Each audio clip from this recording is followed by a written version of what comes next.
Hey guys, welcome back to my channel. It's Squid and Baby Squid because she decided that she no longer wants to go to sleep before 10 o'clock. Here we are. And Hong Hero, I am not late. I was just deciding whether I was going to play an intro or not. And I've decided not to because this is too important. And I don't have the time. I scarfed down a grilled cheese that I made real quick when I got home from work.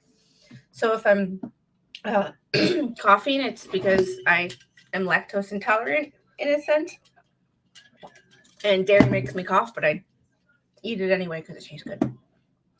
Anyway, getting straight to the point, I'm gonna take off my watch so that any notifications I get don't annoy or don't distract me because I'm already super distracted as it is. I apologize. So, when I was at work, hi Rosalind. Hey. And Christine, she's got her iPad. She gets it for a half an hour a day, generally, and she hasn't had it yet today, so it's going to keep her occupied for a little bit. Hello. Hey. We'll give it a second for anybody to come in that wants to hang out. However, when I was at work, hey, Danielle, how are you? So glad you're here. And Cindy, as always, lovely to see you. Hope you're doing well. So when I was at work, I was sitting at the desk, checking people in. People go to class, and all of a sudden I get a Discord notification that Gingras filed a new document. And I'm like, I just can't. Like, why does all this stuff go down when I have to work? If I am at work on a Friday, you can guarantee something is going to go down. And coming to the show, our good friend Rosalind. Hey, girl. Hey, girl. Hey. So, how are you? Stressed, but okay. Oh, I'm sorry. Well, in a good way. Like, there's so much that I need to do and want to do. There's just not enough hours in the day. Like Right. this Alec Baldwin. I was covering that case for the last 2 days. I couldn't stream today because some important stuff came up. And all of a sudden, like, it goes to hell. Like, all hell breaks loose. And it's like, what? That was spectacular. I just can't, like, and then I get the Discord notification that a new document's posted. I look at it and I'm like, you've got to be kidding me. Right. You've got to be kidding me. And I'm like, I have to talk about this. I was like, when I get home, because I have a University of Georgia video that I want to shoot too. And I want to record because okay, for the people in my chat that don't know much about me, I'm a huge Georgia football fan. And after they won the national championship in 2023, they were doing some stupid stuff after the celebration.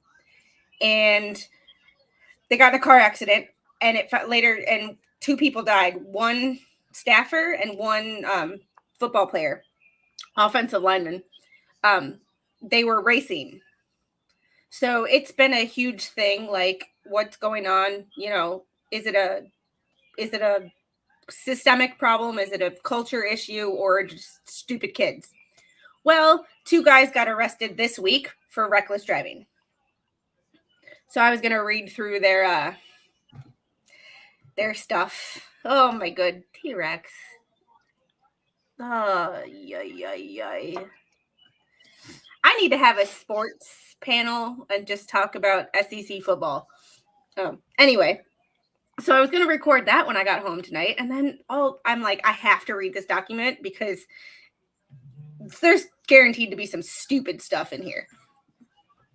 I read the first page and a half, and that was it. So we'll see how it goes. Seriously, Captain, I thought I liked you. I have to read it. I mean, at least you're not an Alabama fan. There's that. But that's beside the point. And I know I'm talking super fast, but like I literally haven't done anything since I got home except for trying to figure out this. So I made the thumbnail in like 5 minutes, so I hope you approve. I made it as quickly as I could. I don't even think I saw it. I just saw you were going live. I didn't even pay attention. Sorry. Let me go back and look. I don't know if I can jump off here and go because I'm on my phone. I don't know if I can leave this and look at other things. So I won't. We'll see it but later. I'm sure it's fantastic. I made it in 5 minutes, and I'm like, yeah. I watched your stream while I was folding laundry at work, and I'm like, well, let's see. We'll try something different and see if it goes well, and if it doesn't, I can change it back. That's right. You can always change it. Maricopa County. Way to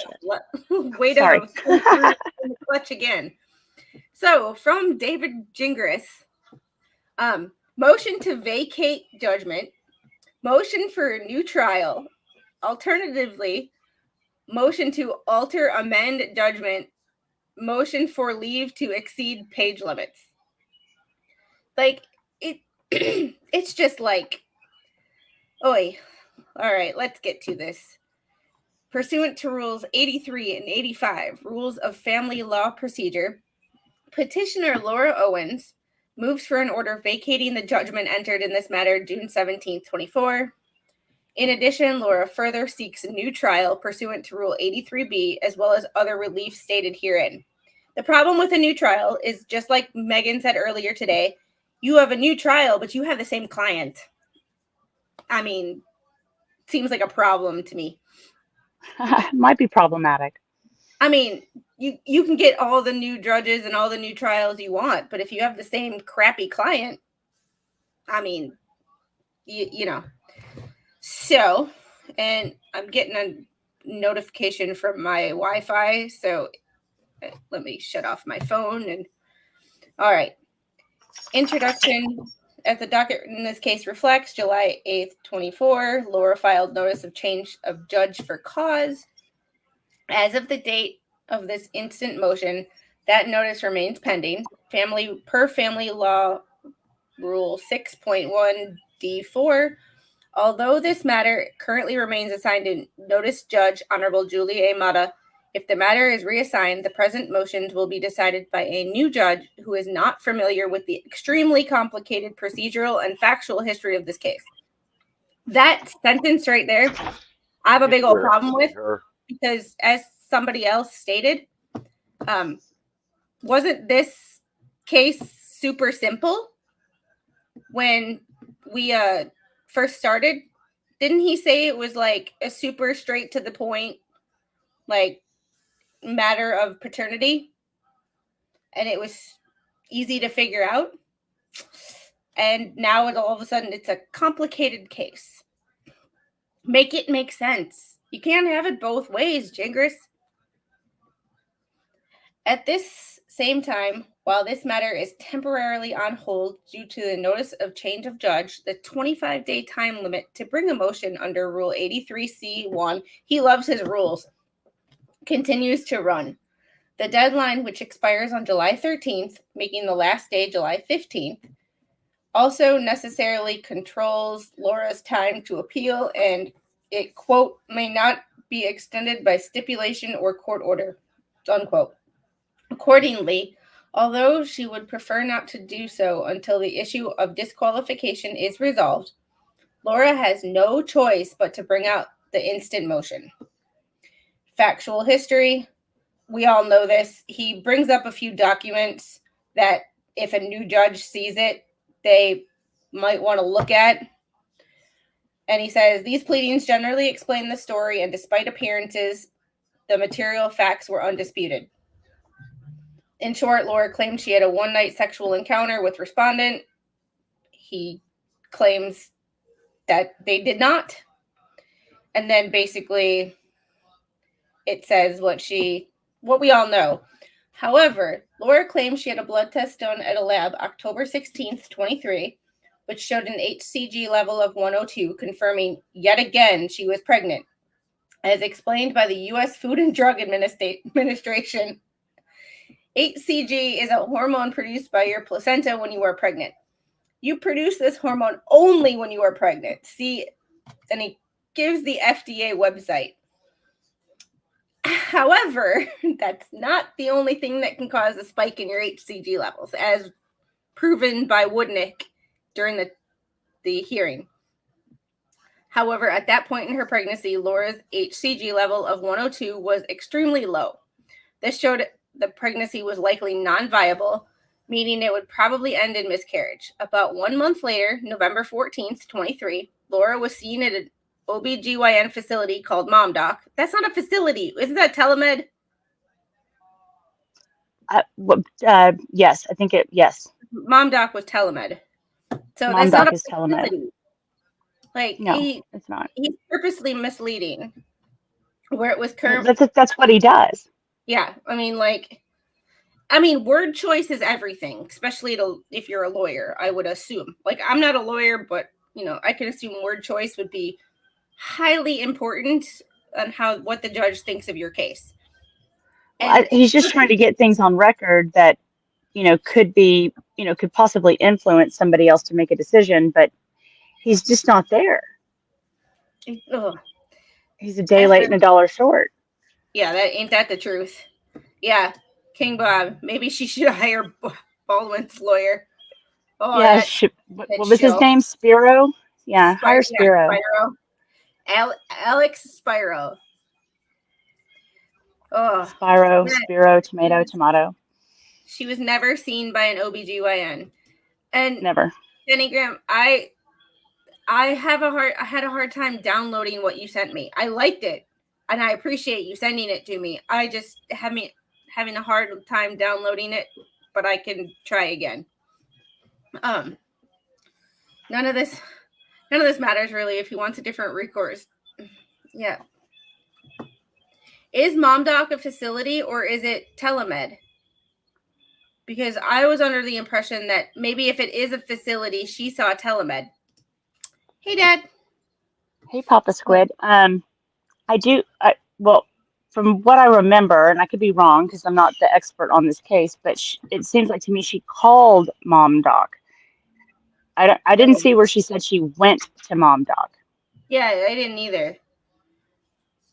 Okay, so it is a facility, but okay. So she called. Okay, that makes sense. Okay, now I'm a little clear. For some reason, I was under the impression that it was. That's my interpretation. Yeah, that interpretation is. If it is a facility, that interpretation matches the facts that we've, the timeline and everything. Right. To the best of my recollection. Yeah, I'm having a hard time because the timeline changed so much, and what she said and what she did and all this, that I'm getting confused. And I know I need hail bales to sit on my shoulder and say, no, this, that. He's the subject matter expert in the timeline. And I look at the Padlet and I'm like, I think I got it. And then something else happens. And I'm like, it gets mixed up. Yeah. It's been too long of a timeline and changed too many times to keep up. Well, it's like I said before, like it's like, you remember the fun houses, like you go to the fair, you go to the fun house and you got that shifting floor where your one foot has to go one way and your other foot's going the other way. That's what it feels like when you're trying to pay attention to the facts of the case or the timeline with this one, because she always changes it. Always. Yeah. But it's just us not remembering it correctly. It's not that she changed it and lied. Oh, heaven forbid. Right. Hold on 1 second. Avery. Called. Beautiful. Yeah, yes, thank you, Roy. I thought she said called. What? Oh, I do have another monitor that got delivered tonight. So eventually I will be trying to configure this But so I will be able to see chat and the document I'm reading at the same time. So I won't be so here, there, dazed and confused. Oh, you still will be. Trust me. Well, yeah, I'm sure I will be. It's me. When am I not dazed and confused? It's anybody. It's anybody. Like, yeah, but me, I have some extra, like... You're a little extra? Yeah, because I was talking to my father earlier, and he said, "Did you get this?" And I'm like, "Was I supposed to order that, or did you?" And we had a conversation, and we were talking about it, and I was like, it was something from Amazon, and since I'm a Prime member and he's not, like, he was like, Gotcha. It might be easier for you to do it. And then I didn't write it down, so I completely forgot about it. Yep. And then this other monitor arrived, because that's the other part of my birthday present. And I was like, was I supposed to order that part, or were you? I don't. Too much going on, like in real life and YouTube thing. It's just crazy. For sure. If it's not in my inbox or in my text messages, I won't know. I won't remember. Well, so in general, I like social media. Like, I like YouTube. I like Instagram. I'm not on there a lot, but like, I don't hate it. Like, it has its purpose. One of my new job duties is to upload the Instagram stories at the end of the day.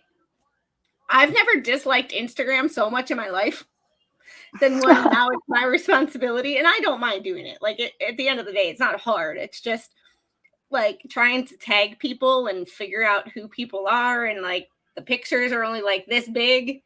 Like, I've never disliked Instagram so much in my life as I have in the last 3 days. But, you know, it'll get easier. It's just like, well, now I understand what she was going through, the owner was going through, when she had to do it every day. It was like, boy. Hey, David. All right, let's get back to this document. Did I make it big enough for the chat to see it with us? I'm on my phone, so I can't tell. I tried to make it big enough for the chat to read it, because the last time I did it, I had it super small until Chris went to read it, and then she was like, I can't see it. So this time I thought ahead. I was like, let me get it. Gotcha. I'm getting a little better at this, sort of. Well, it's funny because on the StreamYard app on the phone, it makes it even smaller than it does when you're looking at it, you know, on a computer. It's like, oh. So no, I can't read anything. It's okay. It's on you, girl. I just find it funny that when I was in high school, the thing I hated the most was public speaking and reading from a book. Like when you had to do, you know, read out loud in class. And that's the two things I do now. I public speak on YouTube almost every day, and I read. Make it make sense. All right. After learning the pregnancy had failed, Laura filed nothing further in this case, and she took no actions to keep the litigation alive. As a result, on December 4th, 23, court administration issued a notice placing this matter on the inactive calendar and scheduling the matter for dismissal on February 2nd, 24.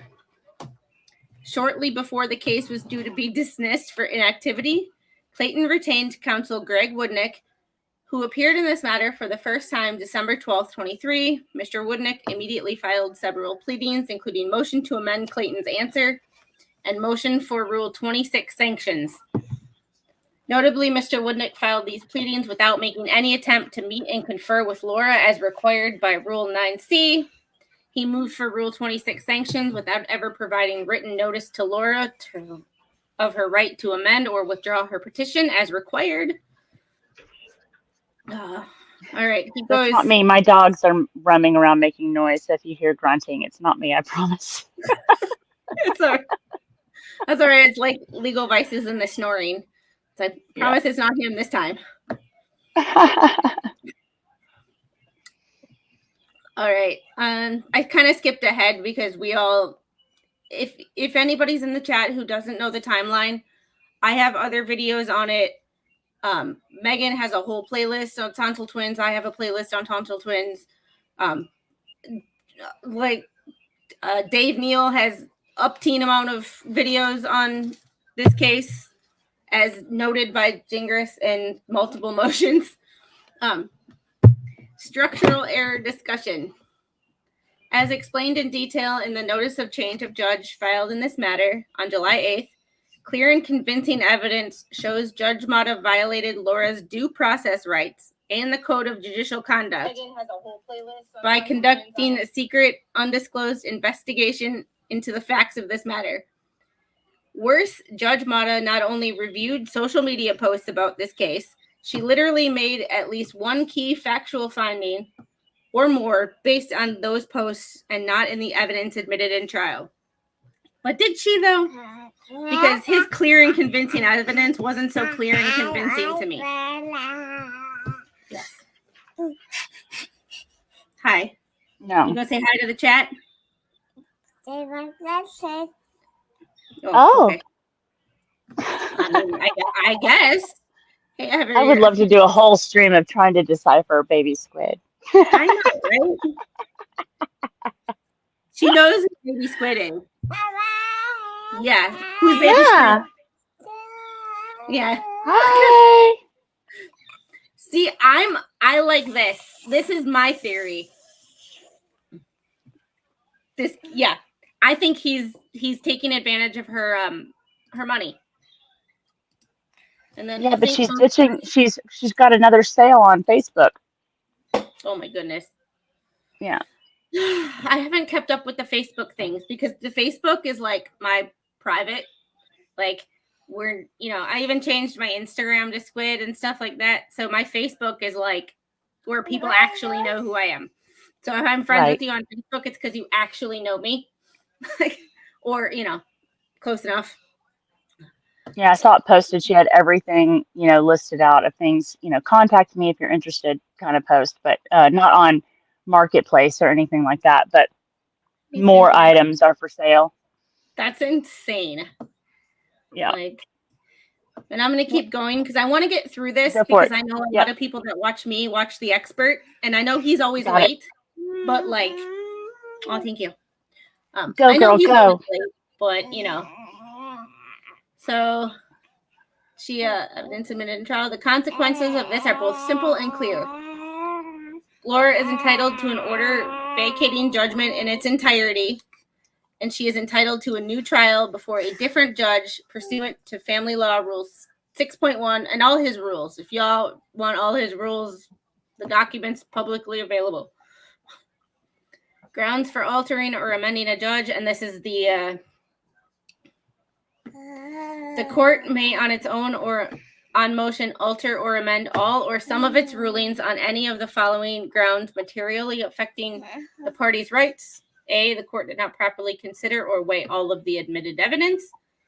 B, any irregularity in the proceeding or abuse of discretion depriving the party of a fair trial. Misconduct on the other party. Accident or surprise that could not reasonably have been prevented, newly discovered material evidence that could not have been discovered and produced in trial without reasonable diligence, error in the admission or rejection of evidence, or other errors of law at the trial. I love how he has some of this underlined. I'm like, let us know, mistakenly overlooked or misapplied uncontested facts, including mathematical errors, which were necessary to the ruling, or the decision, findings of fact or judgment is not supported by the evidence or is contrary to law. That one I find hilarious that he underlined it. When grounds exist to do so, Rule 83B provides, quote, the court may vacate the judgment if one has been entered, take additional testimony, amend findings of fact and conclusions of law, or make new ones, and direct the entry of a new judgment. Oh. Gingras, he must get paid by the word. This is 32 pages of what I'm assuming is all BS. Here, multiple grounds exist for relief under Rule 83. However, because the improper conduct of the trial judge deprived Laura of her most basic right to fundamental fairness, It is not necessary to consider any issues but one, the independent investigation into the facts undertaken by the trial judge, Julie Mata. The single event, standing alone, underlined invalidates the judgment in its entirety, without regard to the other, lesser, but still significant errors of both fact and law committed by Judge Mata. I'm assuming pissing off the judge is not the way to, yeah. He better hope he never runs into this judge again in Arizona. Right. As such, that issue will be discussed first. Assuming the court agrees and orders a new trial, it is unnecessary to consider or resolve any other issues at this time. Those other issues will still be briefly addressed solely to preserve the appellate record. A. Judge Mata's undisclosed independent investigation into the facts was structural error requiring automatic reversal of the judgment and a new trial before a new judge. Oy. I'm still waiting for the proof that she did this.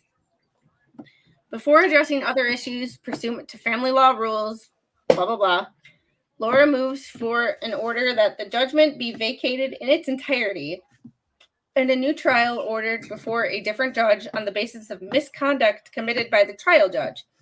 Specifically, as explained below, and in the notice of change of judge for cause filed concurrently herewith, there is clear and convincing evidence proving Judge Mata violated Latin Rule 2.9c of the Arizona. I'm not even going to try. I could be close. I wish I could help. I can't see it, so my apologies. I'm assuming inter alia, but it's Latin, so it may be pronounced differently.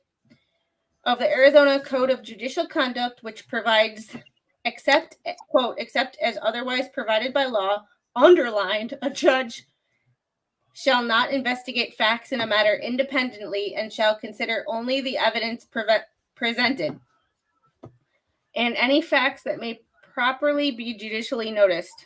Emphasis added. Unquote. Laura has separately reported this misconduct to the Judicial Conduct Commission. Oh, that should be Of course. fun. Yeah. Of course she did. Can't wait for that paperwork.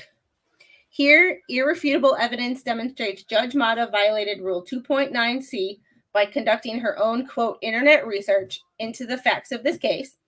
She did so by reviewing information posted online regarding this case, and even worse, she adopted one or more statements of fact into the judgment which were not based on the evidence at the trial, but rather based solely on the statements published on the internet by Clayton's supporters. I'm still waiting for what that was. Like, an hours of Planned Parenthood, you can't prove that she looked that up.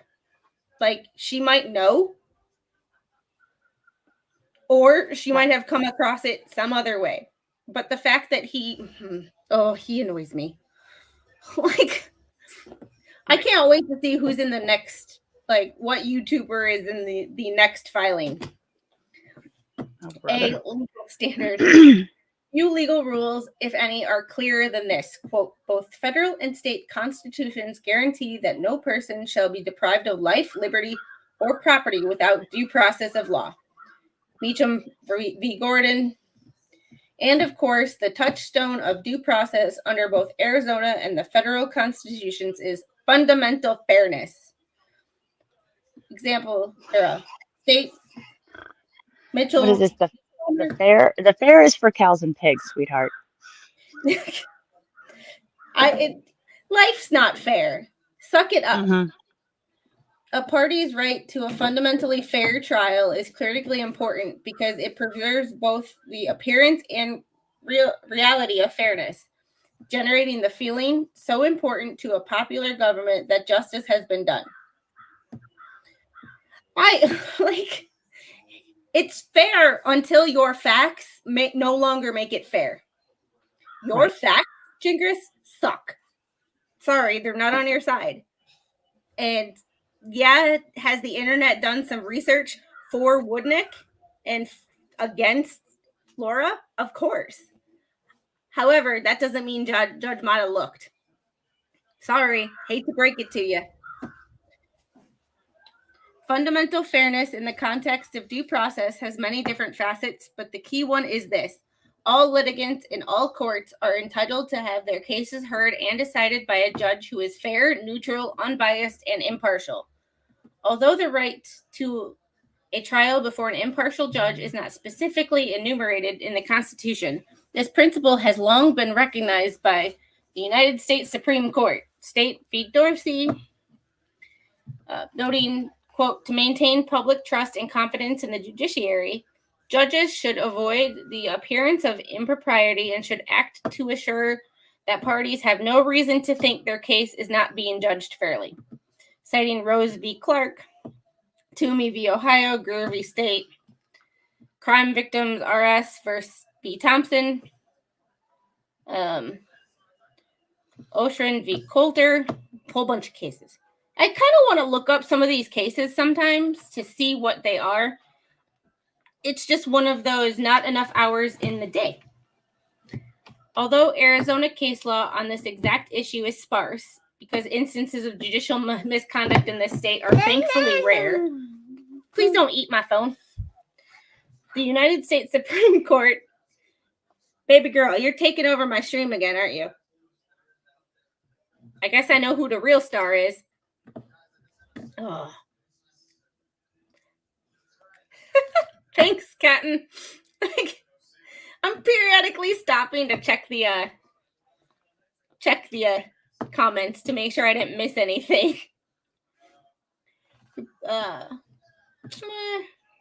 United States Supreme Court has repeatedly agreed the Due Process Clause requires trial judges to be fair and unbiased, and that requirement is not illusory.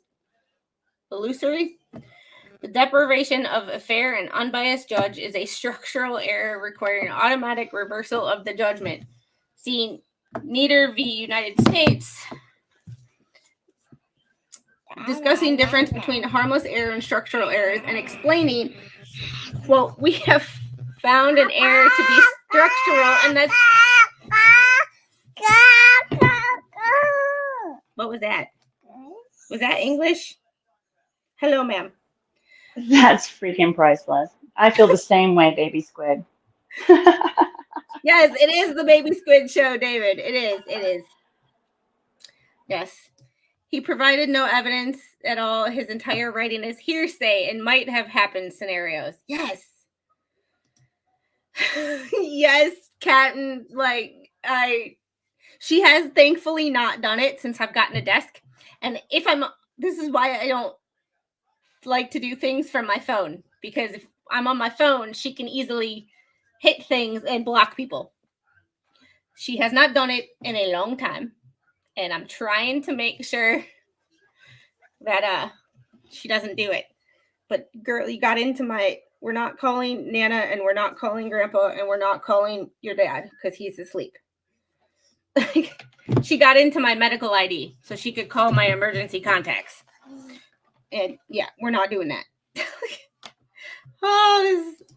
I'm glad you find this entertaining, because I love her so much. Yeah. Yeah, Dada. Aww. She's calling. Dad, your phone's about to ring. Hey, girl, I'm going to have to bounce off because I've got to address dinner. But I'm going to be listening. So I'll be lurking. See you on the other side, chat. Grandpa got her an iPad last year, King Bob. It's on the floor and open, ready for her to play with. And she would rather hang out with y'all and play with my phone. But Nana does have a iPhone 5, 6 somehow that she found that was her old phone that she gave her to play with the other day, and she does not like it because it doesn't turn on.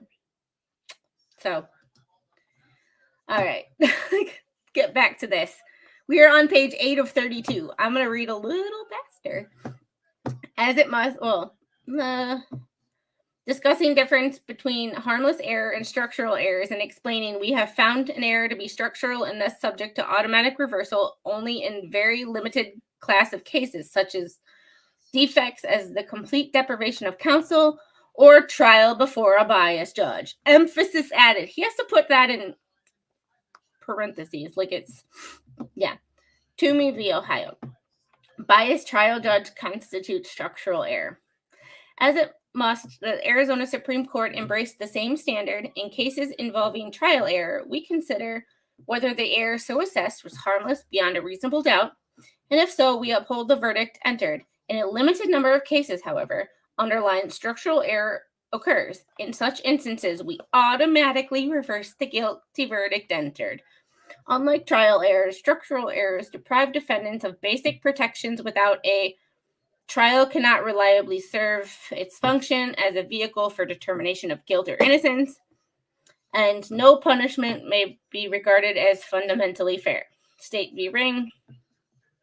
Presumably, due to the high ethical standards of most Arizona jurists, comparable instances of a judge conducting an undisclosed investigation into the facts of the case and then adopting the findings based on that investigation, as occurred here, are essentially non-existent.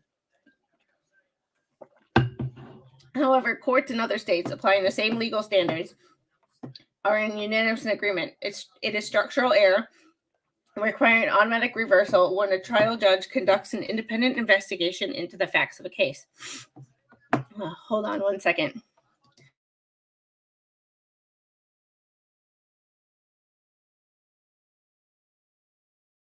That's adorable, though. I mean, this is adorable, too. Not going to lie. I'm a little biased, but, you know, she's a cutie pie. Aren't you? Are you a cutie pie? Yeah, okay.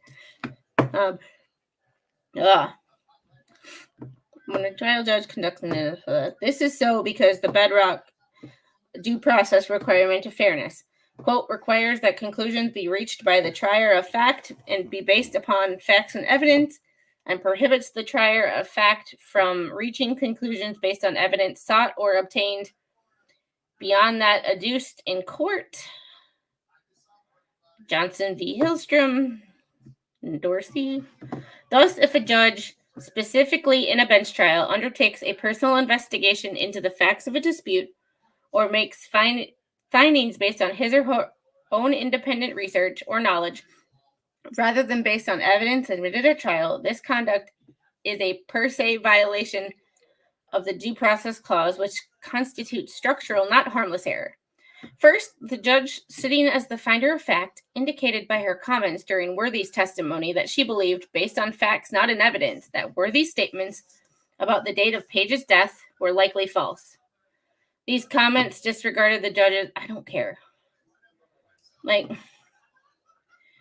he's just citing a trial. The law on this point could not be any clearer. Judges are forbidden, absolutely forbidden, both as a matter of due process and judicial ethics, to conduct independent investigations into facts of the case, and they are absolutely forbidden from making factual determinations based on the results of those investigations. Findings of fact may only be based on evidence admitted at trial or matters which may properly be judicially noticed. Arizona Supreme Court, Code of Judicial Conduct, 2.9c. A judge shall not investigate facts of a matter independently and shall consider only the evidence presented that may be properly or judicially noticed. He cited that like 6 times. And comment 6, the prohibition against a judge independently investigating the facts in the matter extends to information available in all mediums, including electronic. See also American Bar Association's formal opinion, independent factual research by judges via the internet, December 8th, 2017, explaining a judge may not use, his use of parentheses is not appropriate. I mean, correct me if I'm wrong, guys, but, like, I'm just saying. Yeah, he is just throwing shit at the wall and hope something sticks. Yeah. He must get paid by the word because he's repeated some of this stuff multiple times. And it's just, it makes it a very hard read, where I find that anything written by Woodnick is clear, concise, and easy to read. Maybe that's just me, but his writing does not good. MG Law and a few others found fairly recent second. Yeah, I remember Megan talking about that, and I sent MG a link, and he said that if he can get the kiddos to sleep, and I'm still, he gets all his stuff done, and I'm still live, he'll hop on. So, which may or may not happen just based on time.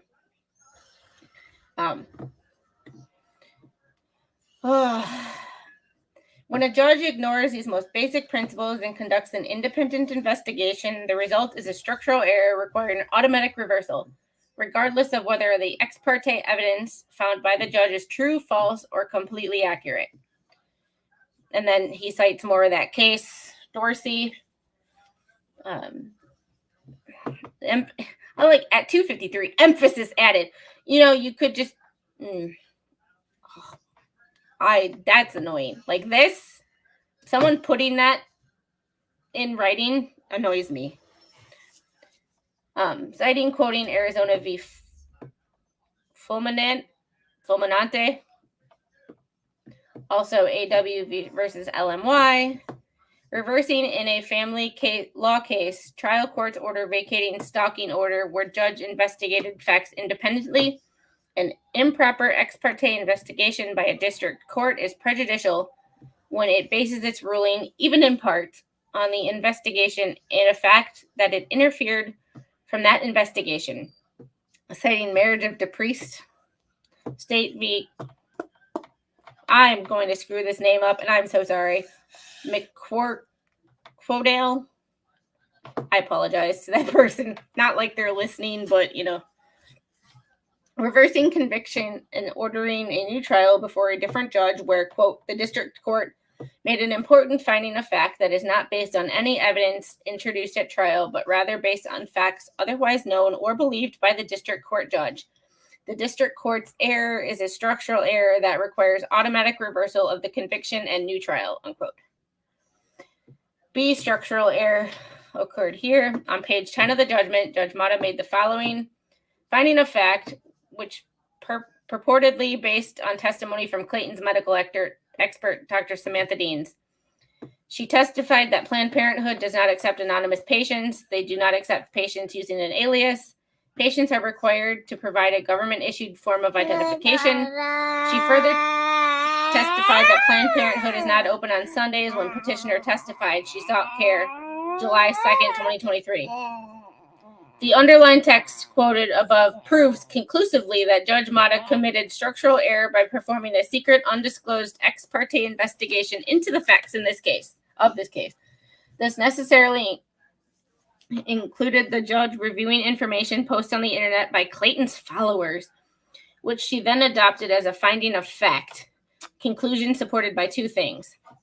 First, attached, the notice of change of judge is a true and correct copy of the transcript for the trial held on this matter June 10, 24. Yep. As reflected in this transcript, Dr. Deans never testified Planned Parenthood is not open on Sundays.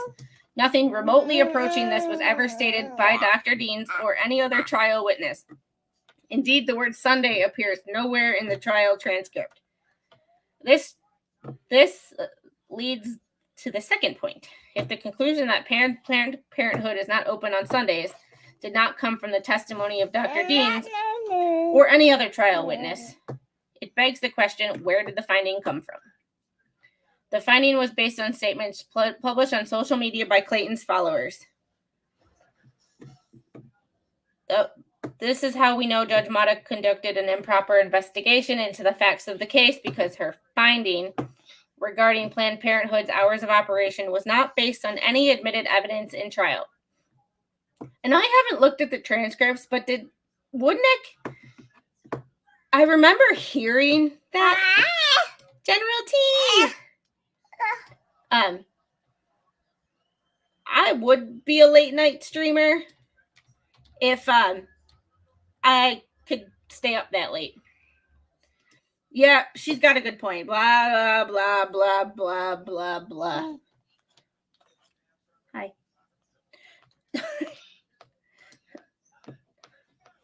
So, I'm curious though, because I swore that I heard this somewhere in the day of the hearing, that I heard it somewhere in the court about it being a Sunday.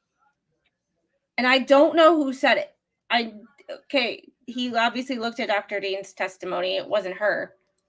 But like, I'd really like to know who it was, because I swear I remember. I'll have to look at his last motion. All 212 pages of it, because the whole transcript is in there. And I just can't remember who said it. That's true too. That is true. And I'm sorry, but she not doing an outside investigation. The woman owns a calendar. So she could have been looking at something and incidentally seen that, like, she looked at a calendar. Like, her phone has a calendar. Like, everybody has a calendar on their phone. Like, that's not investigation. That's, you have a calendar in your pocket. Oi. It was copied verbatim from social media comments, including an anonymous comment posted the day of trial on the personal website of undersigned counsel. And then he posts his own blog. Oh my goodness. Hey. TED Talks, June 10th. Planned Parenthood isn't even open on Sundays in LA. Nobody needs to see your diaper butt. Guess what day July 2nd, 2023 was?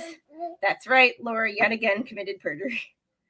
This is evidence in standing alone to prove structural error. As a result, Laura is entitled to an order vacating the judge's judgment in its entirety and ordering a new trial before a different judge pursuant Family Law Rule 6.1, blah, blah, blah.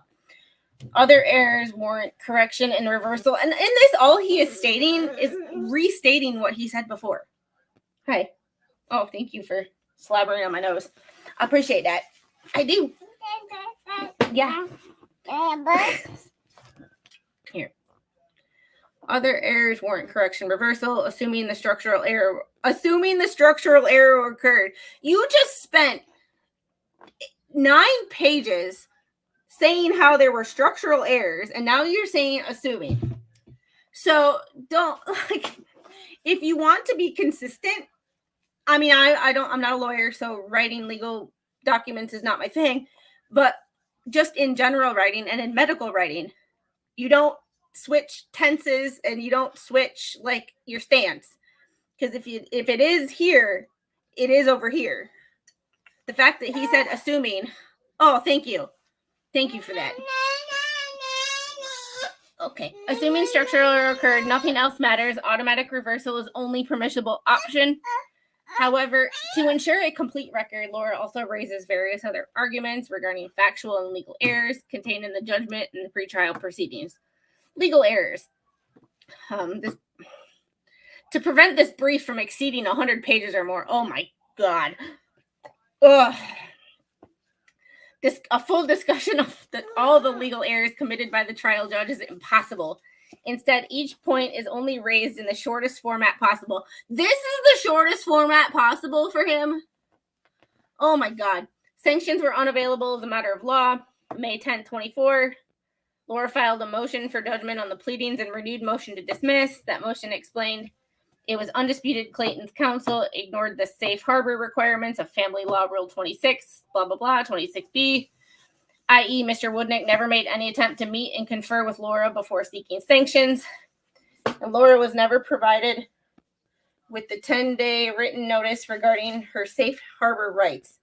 Because of that undisputed error, the motion explained the trial judge was not permitted to, quote, fix Mr. Woodnick's mistake by granting sanctions under other authority, and didn't, once again, correct me if I'm wrong, Chad, but that's what he thinks his out is. Pages of scathing accusations with a sentence thrown in of saying if it actually happened. Yeah. That's yeah. Could also just check the date on a calendar. That's my point. Like, she owns a calendar. Like, that's not an investigation. That is, I own a calendar. And, yeah. And if she did, it could have been incidental. And correct, this is my original point. Correct me if I'm wrong, but Woodnick rescinded that motion for sanctions just to stop this bull crap from happening. He's like, whatever. Like, it's not worth this. Like, it's not worth all this drama to, yeah. Like, as is true substantially in every other legal issue, the trial judge simply ignored this argument and awarded sanctions without any legal grounds to do so. This was a clear error as a matter of law. Hi. Yes. Yeah, it's all blah, blah, blah. I know. Girl. Bench trial violated Laura's right to a jury trial under Arizona's Constitution. Just days ago, the U.S. Supreme Court issued a decision explaining that litigants cannot be denied their constitutional rights to a jury trial simply because the rules of a forum do not permit a jury trial. In that case, SEC versus Jersey. 24 U.S. Supreme Court explained the right to a jury trial does not depend on the type of forum or the specific label of the claims at issue. What matters is whether the remedy sought is illegal in nature. If so, the constitutional right to a jury trial attaches, no matter what forum the case may be in or how the claims are framed. The Seventh Amendment extends to a particular statutory claim if the claim is legal in nature. What determines whether a monetary remedy is legal is if it's designed to punish or deter the wrongdoer, or, on the other hand, solely to restore the status quo. As we have previously explained, a civil sanction that cannot fairly be said solely to serve a remedial purpose, but rather can only be explained as also serving either retributive, or deterrent purposes, is punishment and therefore requires a jury trial. All right, and then he goes into Jarsky and Fisher, and so he goes into these trials to prove his point, which is really not it. It doesn't really prove his point. Yes, and this is family court. When is there a jury trial in family court? Sometimes I wish there would be on cases of, like, sometimes I wish there would be, but that initial motion was exactly. It just, General, that's a whole other video in itself. I'm not happy. I was at work, so I didn't exactly get to see everything. I was listening to Megan and Legal Vices, and I was also listening to Andrew Branca. And I would really love to talk to Branca because this is his area of expertise, but I doubt he'll ever come on my channel because I am too small for his Big Bucks channel. I am too tiny for that, but we will see. Because he doesn't really answer questions in his chat unless you super chat him, and obviously if I'm having to resort to sourdough money, I don't have the bucks to monetize.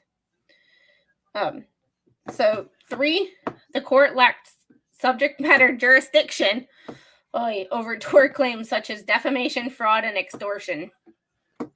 In her very first substantive filing after retaining counsel, December 28, 23, Laura moved to dismiss this matter with prejudice. In that motion, Laura asserted the court had subject matter jurisdiction pursuant a statute to establish maternity or paternity. Because Laura acknowledged she was no longer pregnant, she was not pregnant at all.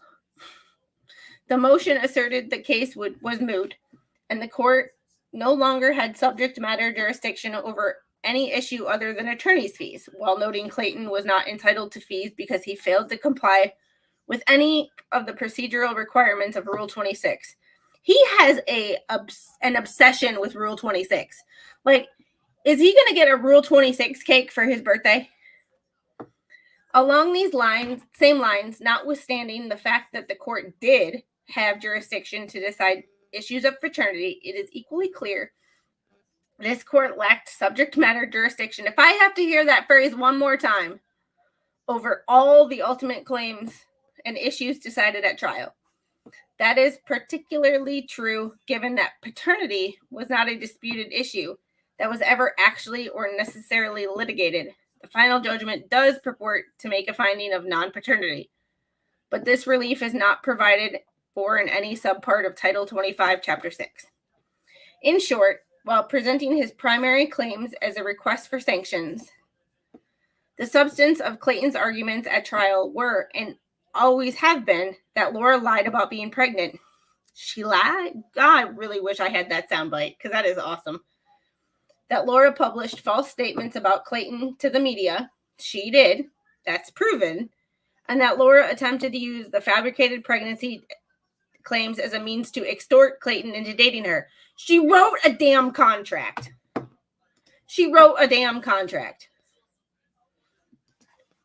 I appreciate that. I'm working. Like, I'm trying to not be scared to ask bigger creators. Like, I know I only have 350-ish subscribers, but I'm trying to not be scared to ask creators with thousands of subscribers to come on my channel because I just want to talk to them.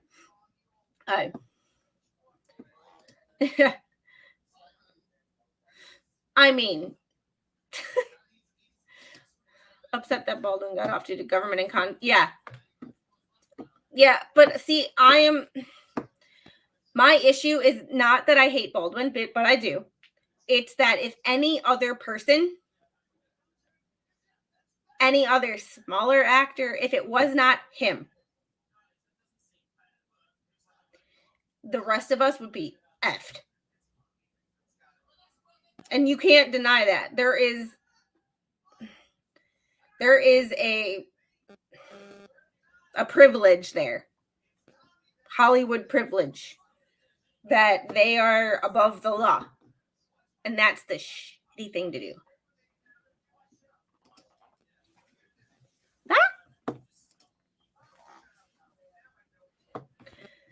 Yeah, I'm getting there. I have no problem talking to someone if they're on my stream. It's just asking them and actually getting them to agree and not feeling discouraged when they say no. Because there's been a couple people who I've asked before and they've not responded or said no. And I'm like, that's the thing. I just got to not be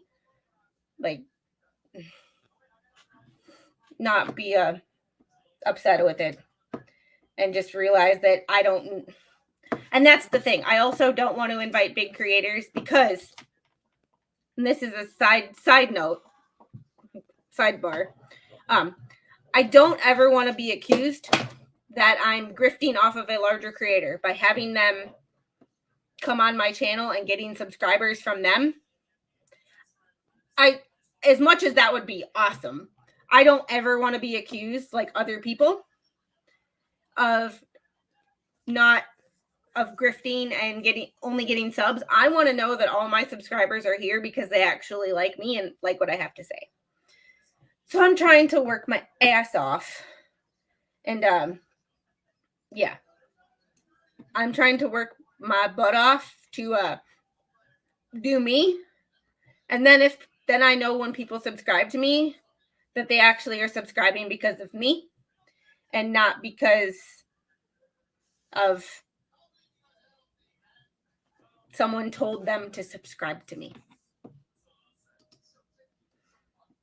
Yeah. And I'm sure some of them are not ignoring me like on purpose. They're ignoring me because, and I'm guilty of this, if someone texts me, I appreciate that. If someone texts me, I'll read it. I'll type something. I'll get sidetracked, forget to send it, and then think for weeks that I text them. And then the next time they text me, I realize that I never actually text them back and I feel awful. So I'm pretty sure there's some of that, like, oh, I read it, I'm busy, I'll write her back later, and then never did. So I'm pretty sure there's some of that too. Like, I don't hold that against people because I do that. All right, back to it so we can all get over to Friday Night Lights. In short, while presenting his primary claims, the request for sanctions, lied about being pregnant, that Laura published false statements to the media. She did. I read this already. And that as a claim as a means to extort Clayton into dating her. All of these tort claims and theories would support causes of action if they had valid factual basis, which they did not. A contract doesn't have a valid text messages, a written contract saying if you date me, I won't. Well, I'm just not going to get into that because it's going to be another sidetrack.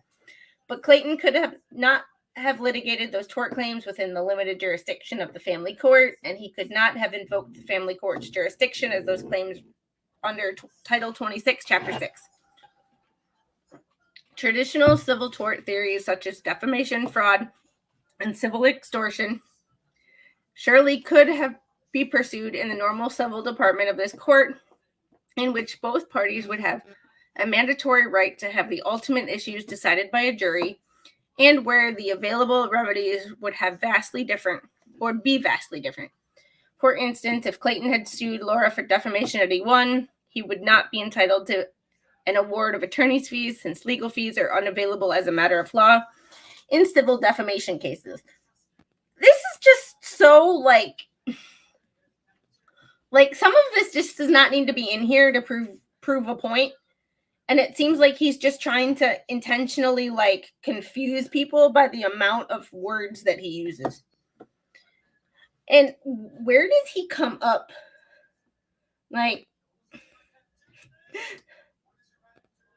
Yeah. That, I guess. But I also don't like to push my way onto people's streams. I find that very, a certain creator does that a lot to people, gets in their chats and then pushes hey, send me a link. Hey, send me this guy does it all the time. Hey. Woohoo. 12K. Yeah. There's so many people on right now. It's hard to, I don't know. Have a great night. There's just so many people. It's hard to. I love the people that skip around or in multiple chats. One person on the phone, one person on the computer. So much fun. That's me. And then he knights Gitman versus Simpson. Indeed, not only could such tort claims be properly brought in and only in the normal civil division, as explained in Laura's request for judicial notice, filed April 12th. Clayton's counsel, Greg Woodnick, previously tried that exactly that approach by bringing civil tort claims against Laura for fraud and intentional infliction of emotional distress in Owens v. Gillespie. He did not bring up Greg's other case. Greg. As shown in the request for judicial notice, Mr. Woodnick lost that case. No. With the court granting summary judgment as to the counterclaim. This helps explain Mr. Woodnick's decision to bring us essentially identical tort claims in a different court, knowing this court lacked subject matter jurisdiction. Yeah, he might have brought that in this because he knows that he could do it, and you know what? That's not against the rules. That sucks to be you. Hoy. The court applied the wrong legal standard. As a general rule, parties who come to court seeking judicial assistance are not subject to strict liability evidentiary standard. Parties who bring claims made before discovery has begun are never required to exhaust every possible avenue to confirm, verify, and double or triple check the veracity of their allegations before filing suit.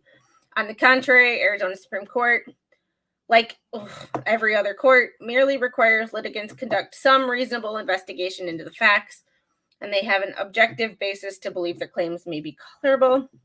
He goes into what they said. To restate the correct legal standard, the question is not whether an allegation made in a pleading has actually been established before the case is brought, which is incorrect legal rule applied here. Rather, the question is whether the party asserting the claim has some plausible basis. Oh, so she believed she was pregnant, therefore she could bring it. Not she actually was pregnant. Oh.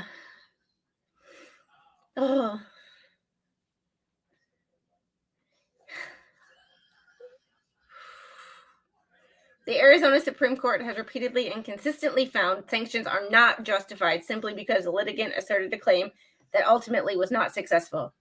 That is not the proper standard and has never been. Instead, even under the more stringent provisions of the recent revision to Rule 11A, counsel is required only to make an investigation which is reasonable under the circumstances that exist at the time of filing or pleading. The new rule requires no more than good faith belief formed on the basis of reasonable investigation that a colorable claim exists.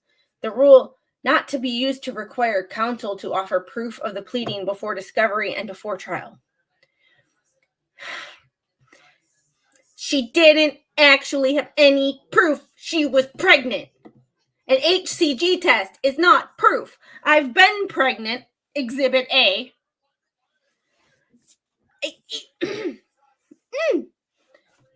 Hi. Exhibit A. I had an HCG test for home test. Then you go to your doctor and you get a blood test. Then you go to your OB and you get an ultrasound. And they get a heartbeat. AKA proof of pregnancy. Good Lord, this lawyer is dumb. For having such a high degree, there's a lot of people who are really stupid in this world. Like, I know people with master's, doctorates, law degrees, medical doctor degrees that are some of the dumbest people I've ever met in my life. Like, it's just, and they try to use their book intelligence to, like, have some superiority complex, which is, I think, what he did. Because if you remember in his other pleading for the change of judge, he mentioned every single place he went to on vacation. He couldn't have just said, I was on vacation, I was unavailable, I was on a ship, blah, blah, blah, I was in this country. He mentioned every single place he went like it was some sort of like, guess what? I've been to the French Riviera too. It's great, but it ain't that great. It's nothing to rub in anybody else's face. You could go to a beach in Florida and be just fine and probably be less scarred for life because French beaches are topless. Like, yeah. And I'll be at Danny's stream too because I was at work, so I could only listen to, technically I'm not supposed to listen at all, but if no one's in the lobby with me, I put it on while I do other things. So, you know. Oh, Boone, underlining emphasis added, italics and original. Blah, blah, blah. He doesn't need to say underline emphasis added. We get it. Here in the post-trial judgment, the court purported to find Laura filed this action without substantial justification because in the trial judge views, Laura failed to act reasonably in seeking prenatal care and failed to take reasonable steps to verify her pregnancy. Specifically, petitioner acted unreasonably when she initiated litigation without basis or merit. Without an authentic ultrasound, sonogram, physical examination, and in conjunction with the belief she passed tissue in July 23, the court finds the underlying petitioner premature at best. Accurate, especially if you claim to have twins and you're high risk because you have other medical issues. Like, a reasonable person, a truthful person, would go and get prenatal care, especially when you're as affluent as she is. It's not like she lives in the inner city and doesn't have the means. She is an affluent bitch in Arizona. Like, you got the money. There's no excuse not to get prenatal care. And making an appointment and going to an appointment are not the same thing. Just can't.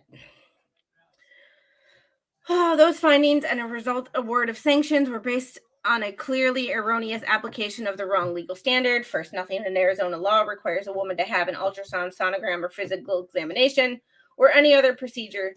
See, and that's what I don't agree with in Arizona. Other states you can't establish paternity without a living child.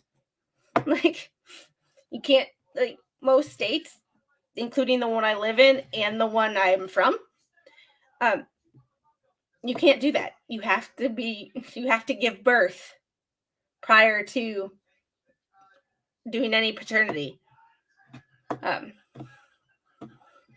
Any other procedure, petition under ARS, that provision requires nothing more than, quote, a verified petition that alleges that a woman is pregnant with a child conceived out of wedlock and that respondent is the father of the child or children.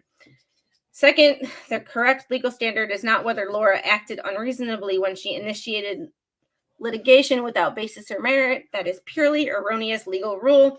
Instead, the question is whether, at the time she filed this action on August 1st, did Laura have some basis to think she might be pregnant and that Clayton might be the father? The question is whether a reasonable attorney could have concluded that facts supporting the claim might be established, not whether the facts actually had been established.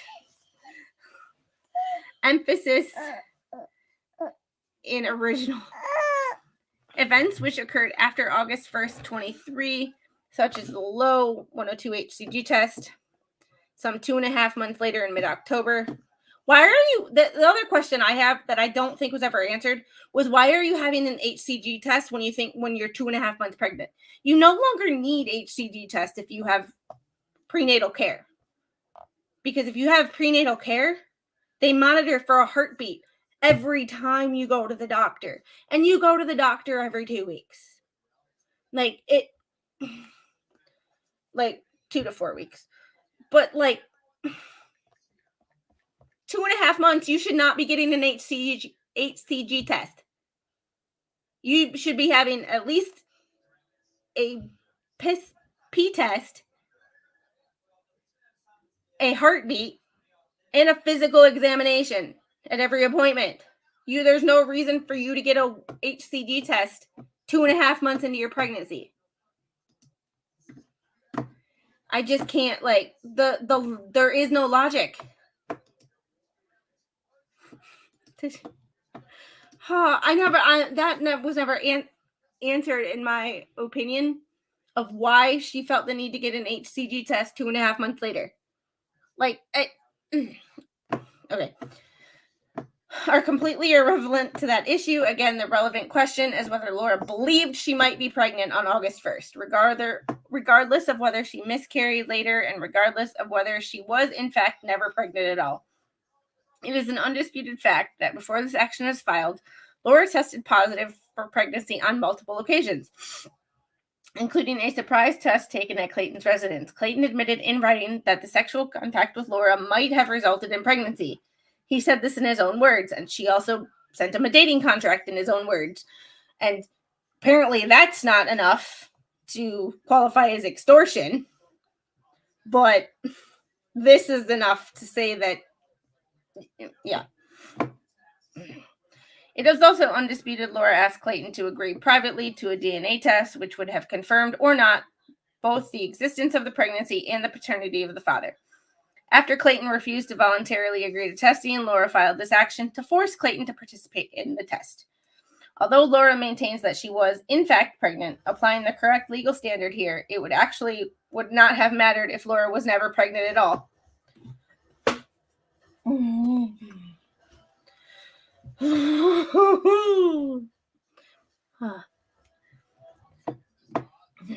Indeed, one of Clayton's arguments, albeit one which lacked any factual basis, is that Laura may have taken epilepsy medication that produced false positive results. A side effect of some of her medications were increased HCG. You can look up the medications at WebMD. It's not hard to find out. Although Clayton's medical expert offered no testimony to support this, and although Laura's medical expert directly rejected this theory, it is theoretically possible that Clayton was right. Perhaps Laura was never actually pregnant, but unbeknownst to her, one or more of her medications caused her to receive multiple false pregnancy tests. That right there, all that wording and all of this coulda, shoulda, woulda, perhaps he was right. Was it Unhung Hero that said a whole bunch of words and then to get to the one point you need that says the actual truth? Like, oh, yes. Hey, little one, never ever grow up to be like this. Have a good night. Good to see you.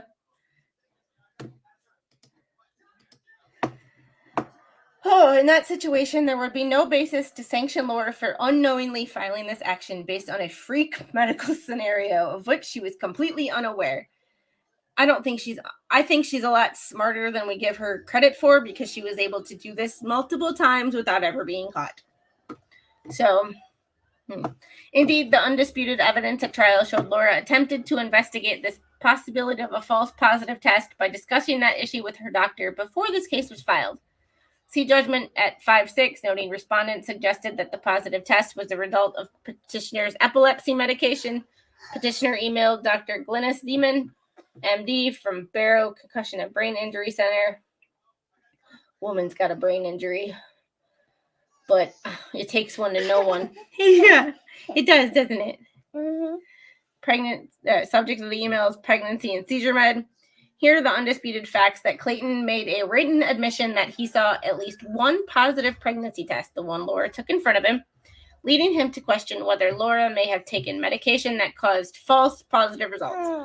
Before this matter was filed, it is undisputed that Laura discussed that exact issue with her doctor in an email sent on June 28, 23. Even if the medical advice Laura received from her doctor was wrong, and there is no basis to support that, and even if Clayton's theory was right, i.e. Laura's false positive, even if Laura was never actually pregnant at all, there was simply no evidence to show that she knew all of these things before the action was filed. One, you don't know you're pregnant 11 days later. I'm sorry. No. Secondly, she lied. She lied multiple times. And this is not the first time. And you don't know you're pregnant with twins 11 days later. And you definitely don't know the genders at 8 weeks. Sorry, that's just not the way it works. 12 weeks, yes, through a blood test, which she never got. But I digress from someone who's actually been pregnant. And I'm sorry. Like,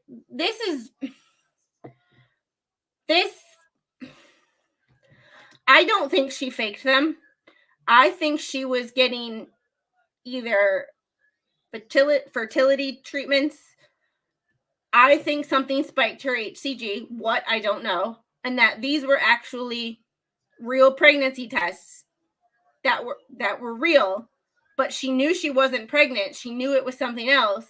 So that's why she never went to get an actual blood test or an ultrasound or a physical examination, because she knew, this is my theory, this is all my theory, she knew that her HCG was spiked, and she knows what spiked her HCG.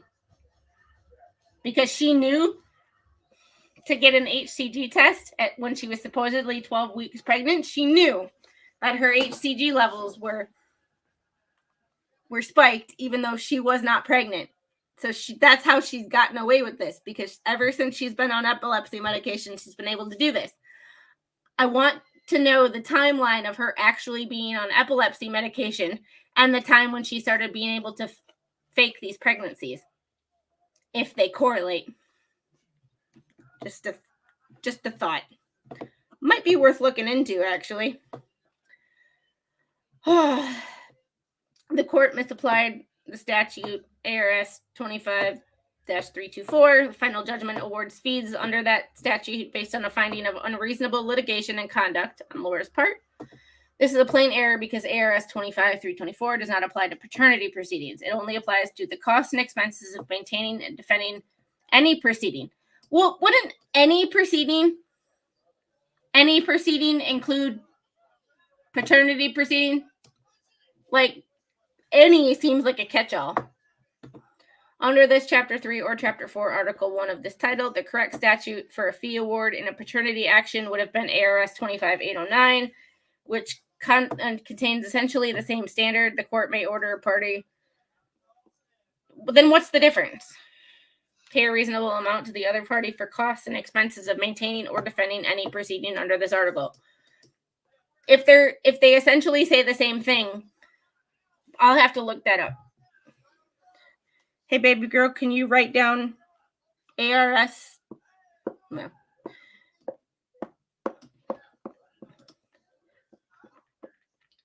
Here we go. Permits an award where a party has engaged in unreasonable litigation, conduct, and such conduct necessarily caused the other party to incur unnecessary fees and costs. For the purposes of this subsection, costs and expenses include attorney's fees, deposition costs, appellate costs, and other reasonable expenses the court determines were necessary. I wonder why he underlines that, because it doesn't need to be highlighted. Here, essentially, every penny of legal fees requested by Clayton involves work done after Laura moved to dismiss this matter with prejudice. She moved to dismiss it with prejudice so that none of this could be brought up. By moving to dismiss with prejudice, Laura offered to give Clayton all the relief he was entitled to, thereby obviating any need for further litigation. As was explained in Laura's motion for judgment,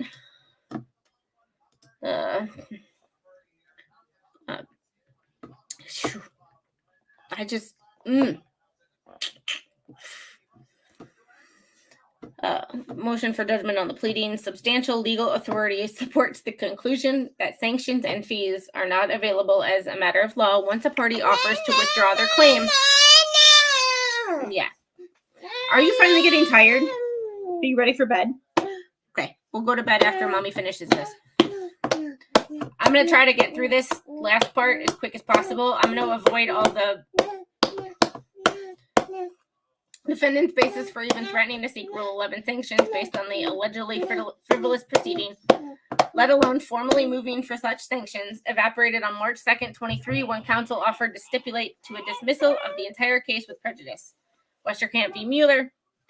Here, once Laura moved to dismiss with prejudice, there was absolutely no need, none, for further litigation as to any paternity issues within the family court's jurisdiction. Of course, Clayton refused to accept this because he did not care about any paternity issues. Instead, he wanted to use this action to continue litigating tort claims that were effectively identical to those Mr. Woodnick brought and lost on behalf of Mr. Gillespie. Not getting into it. But Clayton's decision to unlawfully misuse a family court proceeding to litigate pseudo-civil tort claim does not mean that such work was necessary to resolve the paternity claims within meaning of ARS 25809. Factual errors, multiple subparts, permit mistakes in a judgment to be corrected for various reasons, such as where the court did not properly consider admitted evidence, mistaken, overlooked, or misapplied uncontested facts, or where a finding of facts is not supported by the evidence. Here, the judgment contains multiple factual errors which implicate one or more subparts of Rule 83A1. Accordingly, those errors should be corrected as follows. Page 2 of the judgment contains the following finding. Laura Owens, petitioner, filed a pro per petition to establish paternity, legal decision-making, parenting time, and child support on May 20th, 23. The finding is factually incorrect. This matter was filed on August 1st, 23. Oh my, okay. The finding is, that is stupid. Like, okay, that is, and Megan has a name for this. That right there is a lie. He needed, yes, I agree, Cynthia. She's the one abusing the courts. Yes, in more than just paternity claims. But this is an error. Like, this is an error, yes, but it's not an intentional error, and it's not an error that's going to affect judgment. As the last sentence of this finding, page 2 of the judgment contains the following finding. October 6, 23, petitioner filed for an ex parte order of protection in FC 23, blah, blah, blah. After finding a hearing, the order of protection was affirmed. The same day, RavGen results indicated little to no fetal DNA. As to the last sentence, this finding, were received on the same day, October 6th. The finding is unsupported by any admitted evidence. He just goes into stupid. Petitioner's abdomen again appeared swollen. During this hearing, she testified to the validity of the sonogram sent to respondent, the media, and a Dropbox on Reddit, and further testified the parties were having a son. She later testified she believes she was having fraternal twins, one boy and one girl. As to the finding, she testified to the validity of the sonogram sent to respondent, the media, and a Dropbox on Reddit. The finding is contrary to the evidence and is not supported by any admitted trial evidence. As to the last sentence, this finding, i.e. Laura testified before Judge Judy that she believed she was having fraternal twins. The finding is factually unsupported by any admitted evidence because Laura never offered such testimony before Judge Judy. Oh, that name. He just goes into all these stupid things. Like, page 4 of the judgment contains the following. At trial, petitioner testified the parties had sexual intercourse and that it was ARP. No. Page 4 of the judgment contains the following finding. Petitioner testified that she had been pregnant 4 times. Each time alleged the father believes she fabricated the pregnancy and doctored the medical records. I mean, we could go into why. Page 5 of the judgment contains the following finding. In the something to consider email, respondent maintains that the lack of sexual intercourse would preclude him from being the father of fetuses. This finding is not supported and is directly contrary to the admitted evidence. What? Respondent specifically stated the exact opposite of the court's findings, i.e. the lack of sexual intercourse would not preclude him from being the father because respondent admitted there was sufficient contact and pregnancy was possible. No, he never admitted that. Clayton was just like, okay, that's weird, but oh, Jesus. Oh my God. Oh. Page 6 of the judgment contains the following finding. While she failed to provide records of any Planned Parenthood appointment, anonymous under an alias, respondent presumably sought records from all Mission Viejo Planned Parenthoods, and that's where up until today, petitioner disclosed she sought care. This finding is not supported by evidence. That is what she said. How is it the evidence is her statements? Jesus, he just goes into all of this. It's just pages and pages of like just pages. Page 9, page 9, page 10. He's got on every page there is a problem. Like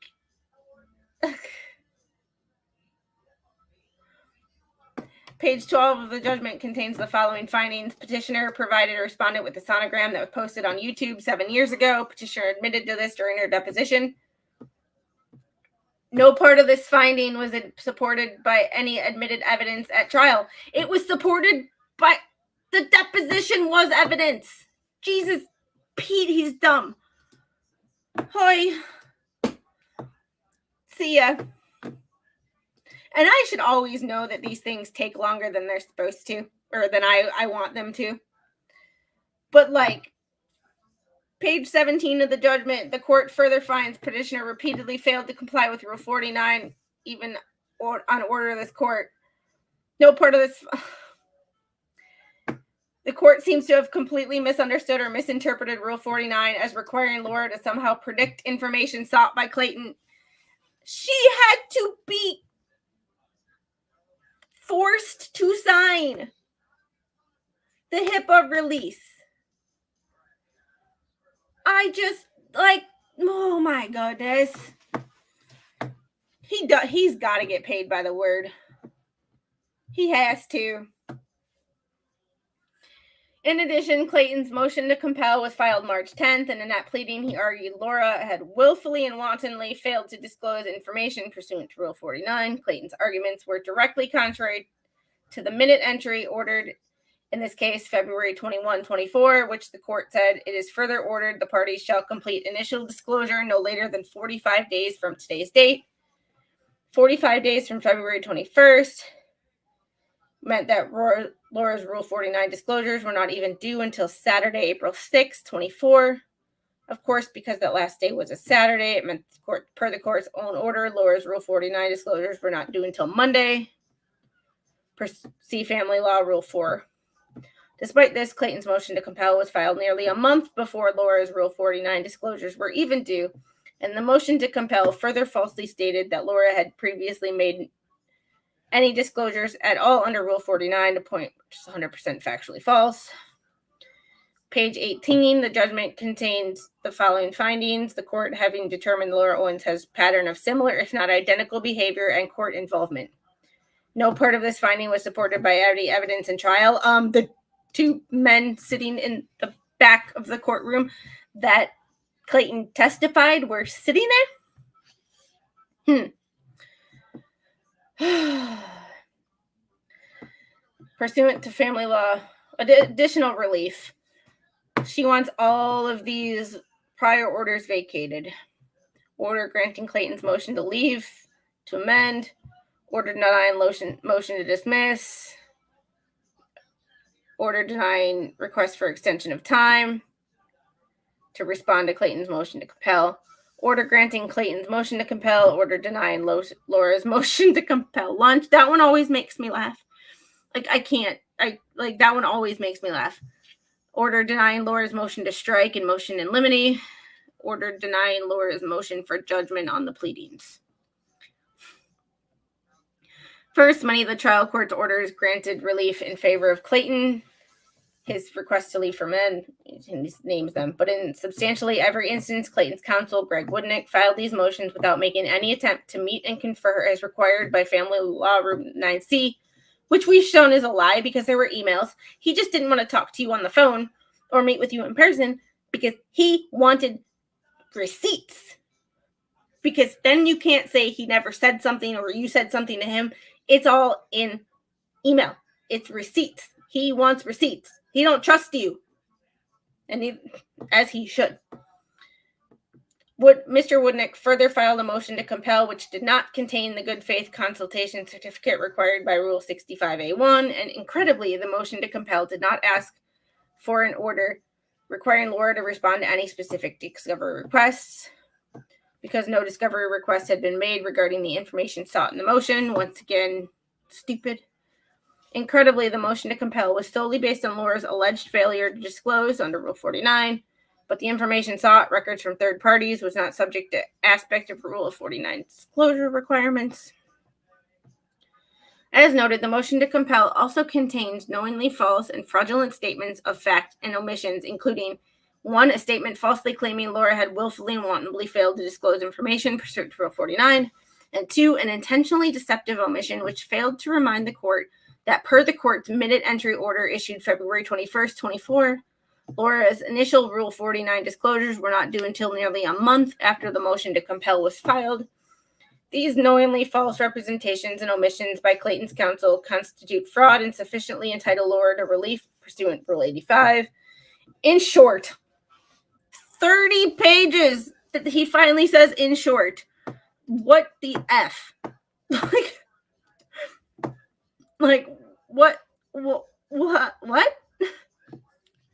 In short, on page 29, assuming this matter is assigned to a new judge, all orders issued in this case by a prior judge should be vacated on the basis that they were issued improperly without factual or legal basis, often direct disregard for the rules of procedure by a judge, not only significant bias, but strong personal animus toward the party, which was unfortunately not possible to prove until just days ago. Finally, pursuant to Family Law Rule 35, if Laura respectfully requests to leave to exceed the 17-page limit of that rule, good cause exists to submit a longer brief due to the large number of errors and issues discussed above. This is particularly true because, as a matter of law, Laura cannot raise arguments for the first time on appeal, and most, though not all, of the problems described above occurred in such a manner, i.e. post-trial, that Laura had no prior opportunity to present and preserve these objections. Finally done. For the reasons stated above, Laura respectfully requests an order vacating the June 17, 24 judgment in its entirety, granting additional relief as requested above, and ordering a new trial before a new judge, dated July 12, 24. Holy just, and a good faith. I don't think this is in good faith. So wouldn't that be fraud if he signed this good faith certificate? And I don't, yeah, just saying. And then copies delivered to Greg Woodnick. I'm interested to see Woodnick's response to this, because that's something special. That's something special. And you want to say goodnight? All right. For those of you who are still here, I appreciate you sticking with me. I know that was long. And I'm like, commentary is just, his writing just finds some way to irk me. His writing is not clear. It's not concise. And maybe this is me. Like, I know other people who have had issues with his writing too, but maybe my issues with him are because my history of writing is writing notes in a hospital. Time is money. Unfortunately, I don't get paid by the word. The longer it takes me to write my notes, the less money I make, because the less productive I am, because I got patients to see. And then if I don't see all my patients, I get yelled at because I don't meet my productivity standards. The amount of units I build divided by the amount of time I was at work. Are you finally getting tired? Okay. Say goodnight. So when I write, it's this happened, this happened, this happened. This is why, and this is what we're going to do about it. And that's all I can do. Thank you. This writing is too many words for what could be a lot clearer and shorter. But time to go to sleep. Unfortunately, I don't have the power to redirect. So y'all head over to Danny. I'm going to try to get her to bed, and I'll see you over there. Or for those of you who go to Friday Night Lights, I will see you over there. Have a great night, and thanks for sticking with me. And remember, if you don't take care of yourself, you can't take care of anybody else. And I got to go take care of her. Bye.